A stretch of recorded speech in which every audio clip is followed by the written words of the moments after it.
Ada raja yang berkuasa selama bertahun-tahun, dihormati sebagai legenda. Tapi ada juga raja yang hanya sempat merasakan kejayaan sekejap mata.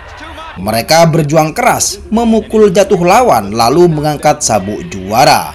Namun takdir berkata lain, singgasana itu tak bertahan lama. Inilah daftar para juara yang hanya sebentar jadi penguasa ring. Charles Martin memulai karir profesionalnya pada tahun 2012. Dengan jadwal bertarung padat, dia menumpuk rekor impresif tanpa terkalahkan melawan level menengah. Hingga Januari 2016, kesempatan datang saat sabuk IBF kelas berat yang kosong. Kala itu, Martin menghadapi Vyacheslav Glazkov dari Ukraina. Pertarungan ini berakhir tragis bagi Glazkov. Bukan karena pukulan telak, melainkan cedera lutut parah di ronde ketiga. Glazkov tak mampu melanjutkan duel. Martin secara resmi dinyatakan menang lewat technical knockout. Dengan hasil ini, Charles Martin menjadi juara dunia IBF kelas berat. Namun kemenangannya langsung menuai kontroversi. Banyak yang menganggapnya juara keberuntungan karena tidak memenangkan sabuk dengan cara dominan, melainkan melalui lawan yang cedera sendiri. Hanya 3 bulan setelah dinobatkan sebagai juara, Martin membuat keputusan berisiko. Dia setuju mempertahankan sabuk melawan bintang muda Inggris yang tengah naik daun, yaitu Anthony Joshua pada 9 April tahun 2016 di U2 Arena. Pertarungan ini berjalan dengan sangat singkat. Joshua tampil garang sejak awal, membongkar pertahanan Martin dengan kecepatan dan akurasi. Di ronde kedua, Joshua mendapatkan pukulan kanan lurus yang menjatuhkan Martin. Dia berdiri tetapi kembali roboh oleh pukulan serupa. Tak lama kemudian wasit menghentikan pertarungan. Dalam sekejap, sabuk IBF Charles Martin hilang, menjadikannya salah satu juara dunia dengan masa pemerintahan hanya 85 hari. Kehilangan gelar ini membuat Charles Martin terpuruk. Banyak yang menilai sebagai juara instan yang tidak benar-benar pantas.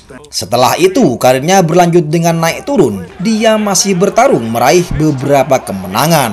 Tapi setiap kali menghadapi lawan elit, meski sempat tampil lebih disiplin di beberapa laga comeback, Martin tetap tidak pernah lagi mendekati singgasana juara dunia.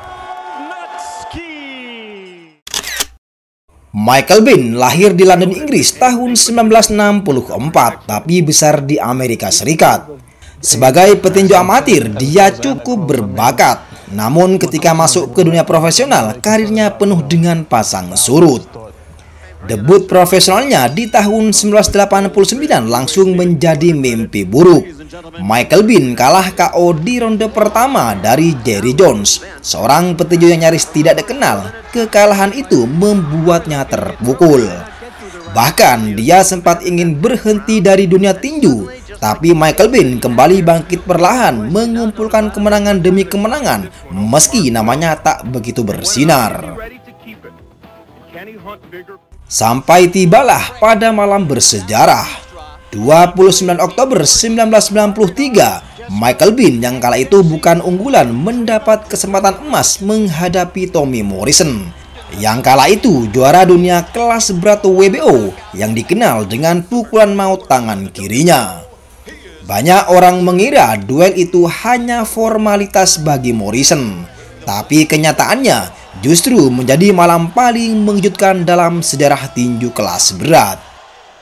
Di ronde pertama, Tommy Morrison sempat unggul, namun Michael Bisping membalikkan keadaan dengan kombinasi cepat dan pukulan telak.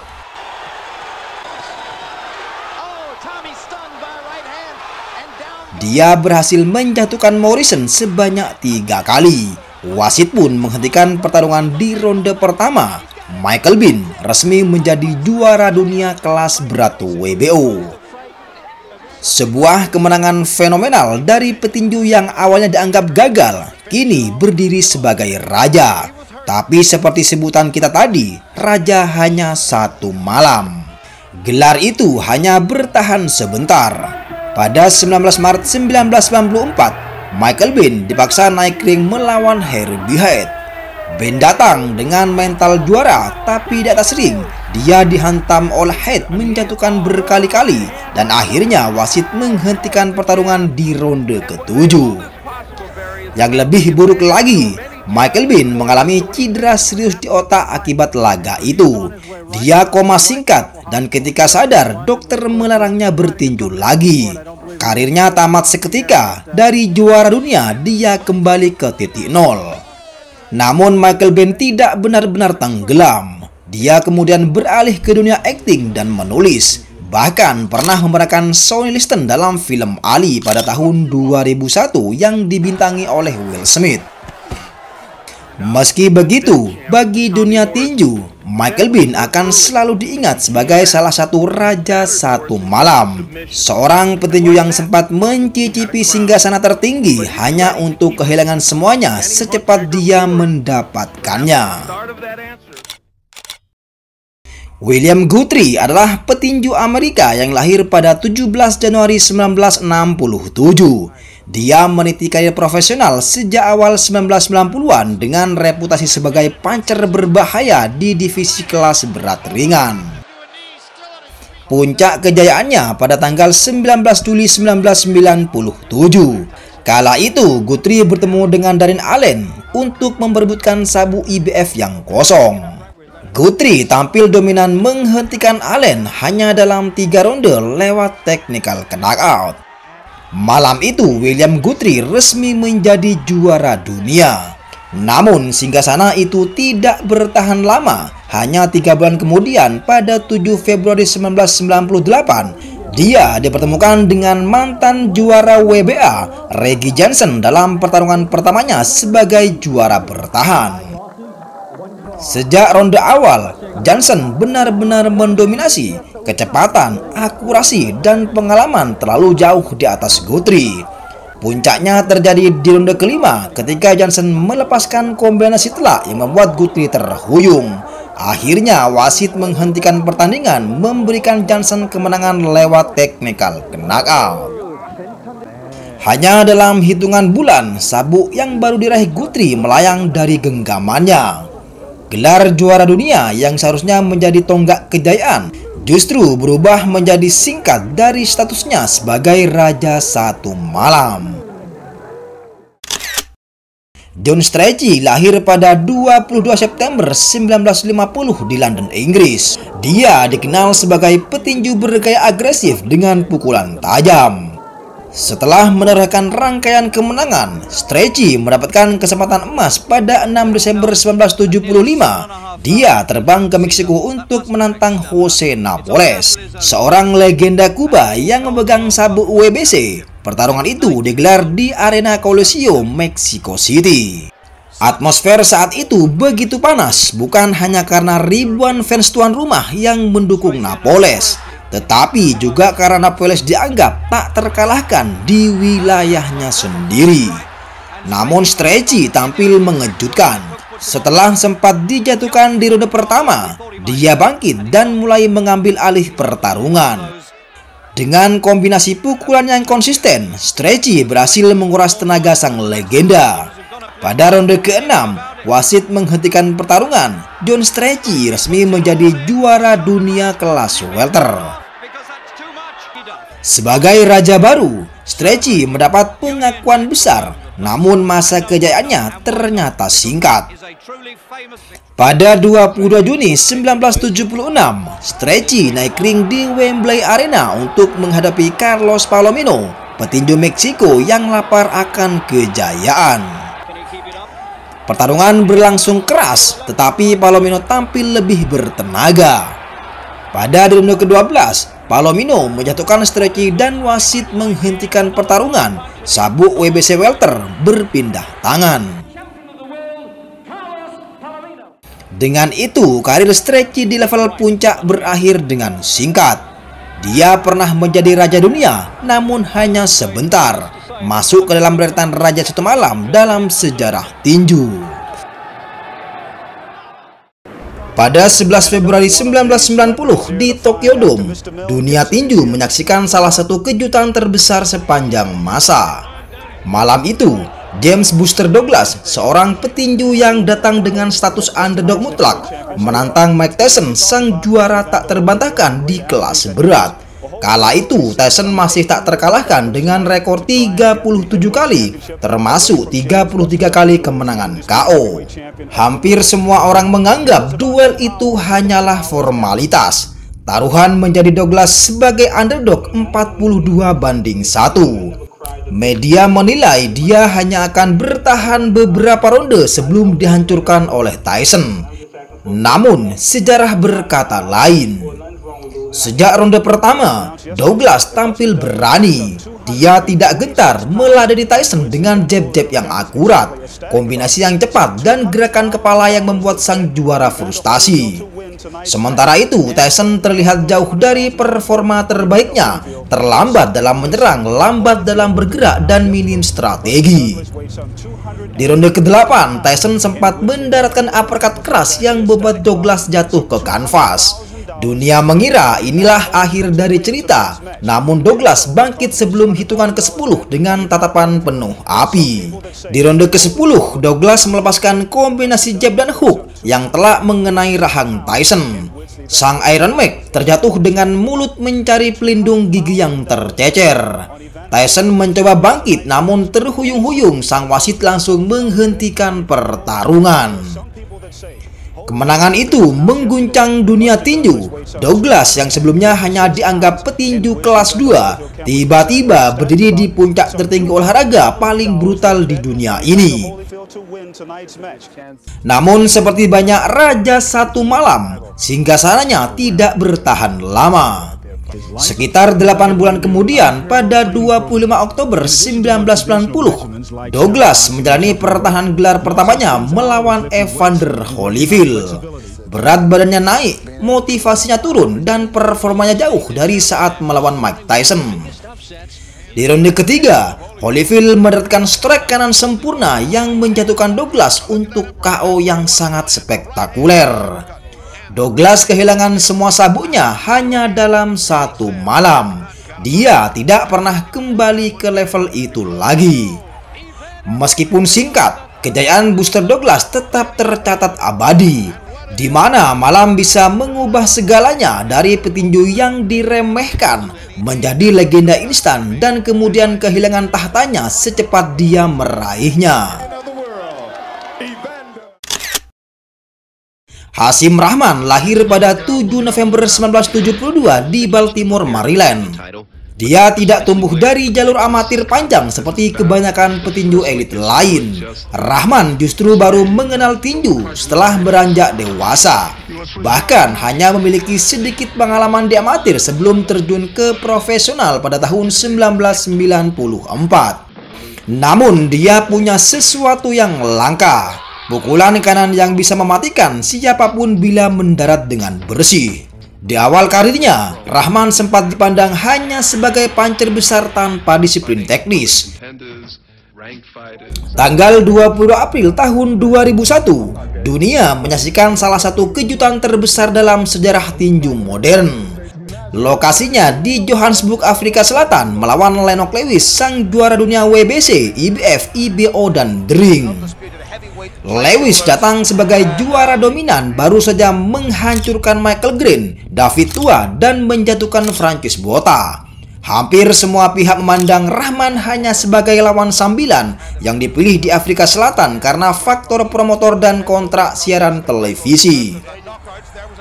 Namun Rahman datang dengan motivasi berbeda. Meski tak dianggap, dia menyimpan keyakinan sekali saja pukulan kanan masuk, segalanya bisa berubah. Memasuki di ronde kelima, Lewis mencoba mendorong agresi, tapi Rahman melihat celah saat Lewis sedikit membuka diri setelah melepaskan jab. Rahman meluncurkan sebuah pukulan kanan yang membuat Lewis langsung roboh terkapar. Wasit menghitung, namun sang juara tak mampu bangkit tepat waktu. Hasim Rahman pun mencetak KO fenomenal di ronde kelima dan merebut gelar dunia kelas berat. Dunia terkejut Dia bukan hanya menang, dia menjatuhkan salah satu raja terkuat dalam sejarah kelas berat. Sayangnya, Hasyim Rahman gagal mempertahankan tahtanya. 4 bulan kemudian, 17 November 2001, dalam duel ulang melawan Lennox Lewis di Mandalay Bay, Las Vegas, Rahman tidak bisa lagi mengulang keajaiban. Kali ini Lewis tampil fokus, tajam, dan ganas. Di ronde keempat, sebuah kombinasi hook dari Lewis merobohkan Rahman hingga KO. Gelar pun kembali ke tangan sang legenda dari Inggris. Bagi banyak penggemar, Rahman tetap dikenang karena satu pukulan kanannya yang menggemparkan dunia pada tahun 2001. Malam itu ketika gunung tinggi bernama Lennox Lewis runtuh oleh petinju yang tidak dianggap sama sekali. Leon Spinks adalah petinju asal St. Louis, Missouri yang karirnya penuh dengan lika-liku. Sebelum terjun ke dunia profesional, dia sudah dikenal sebagai bintang amatir. Pencapaian terbesarnya adalah meraih medali emas di Olimpiade pada tahun 1976. Sebuah prestasi yang membuatnya diproyeksikan sebagai salah satu bintang baru dari Amerika. Dalam pertarungan profesionalnya yang baru ke-7, dia mendapatkan kesempatan emas menantang Muhammad Ali, sang legenda hidup yang saat itu sudah berusia 36 tahun dan mulai menunjukkan tanda-tanda menurun. Ali kala itu adalah juara dunia kelas berat WBC dan WBA, dan banyak yang menganggap duel ini hanyalah untuk menambah daftar kemenangan Ali. Tapi yang terjadi justru mengejutkan dunia. Leon Spinks dengan stamina mudanya terus menekan Ali sepanjang laga. Dia mengandalkan agresivitas, kombinasi pukulan, dan energi tanpa henti. Setelah 15 ronde yang keras, keputusan juri diumumkan. Leon Spinks menang lewat angka terpisah. Dengan kemenangan itu, Spinks mencetak sejarah sebagai petinju tercepat yang berhasil merebut gelar dunia kelas berat. Namun masa kejayaannya berlangsung sangat singkat. Rematch pun digelar pada 15 September 1978. Kali ini Ali tampil jauh lebih disiplin dan berhati-hati. Dia menggunakan pengalaman, kontrol jarak, dan strategi brilian untuk mendominasi. Setelah 15 ronde, Muhammad Ali dinyatakan menang lewat angka mutlak, merebut kembali sabuk WBA, dan menjadikannya juara dunia kelas berat 3 kali. Leon Spinks kehilangan tahtanya hanya 7 bulan setelah dia merebutnya. Sejak saat itu, karirnya tidak pernah benar-benar kembali ke puncak. Meski begitu, kemenangan atas Muhammad Ali membuat namanya abadi. Dia akan selalu dikenang sebagai petinju yang pernah mengguncang dunia, merebut mahkota tertinggi dari sang legenda hidup, meskipun hanya sebentar.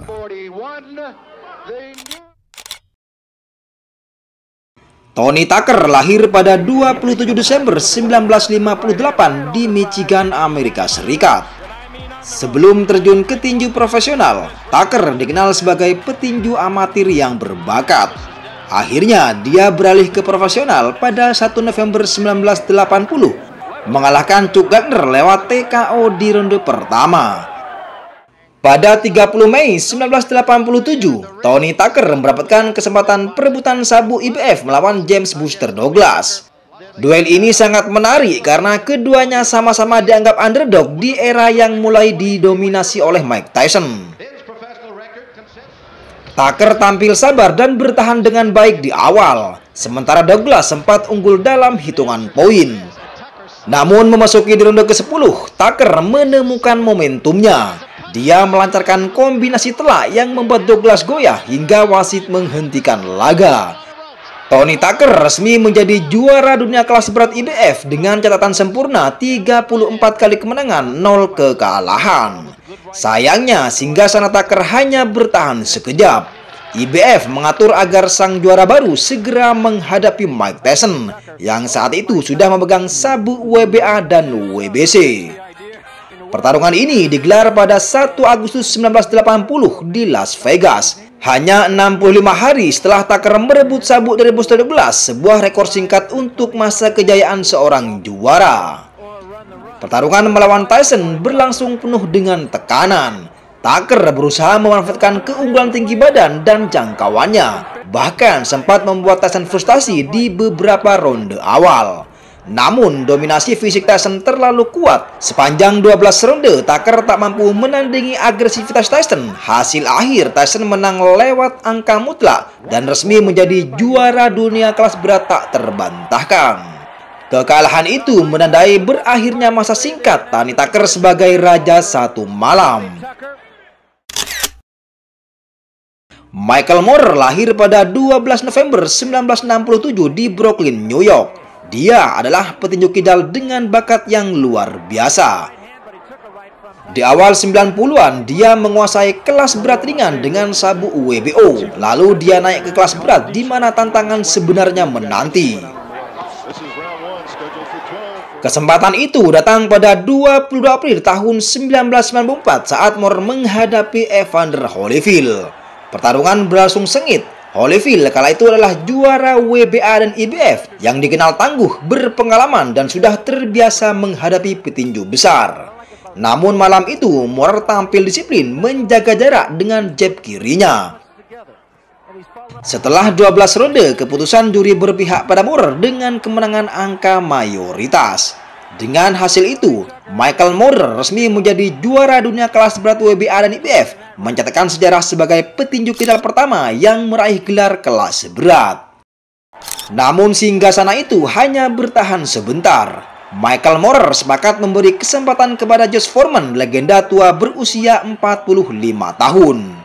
Laga itu digelar pada 5 November 1994 di MGM Grand Las Vegas. Secara teknis, Moorer mendominasi. Dia unggul jelas di kartu nilai, menguasai jalanan pertarungan dengan kombinasi cepat dan jab kiri yang efektif. Foreman terlihat lamban, menerima banyak pukulan, dan terlihat kalah dalam stamina serta volume serangan. Namun pada ronde ke-10, keajaiban terjadi. Foreman melepaskan strike kanan keras yang menembus pertahanan Moorer, membuatnya ambruk seketika. Dalam sekejap, Moorer kehilangan semua gelarnya. George Foreman yang sudah berusia 45 tahun menjadi juara dunia tertua dalam sejarah tinju kelas berat. Michael Moorer tetap melanjutkan karirnya, kembali merebut gelar IBF pada tahun 1996. Namun masa keemasannya sudah tergerus. Kekalahan dari Foreman menjadi momen yang selalu melekat di ingatan publik. Bagi banyak orang, dia adalah contoh nyata betapa singkat dan rapuhnya tahta di kelas berat. Bahkan saat seorang petinju mendominasi, satu pukulan bisa mengubah sejarah.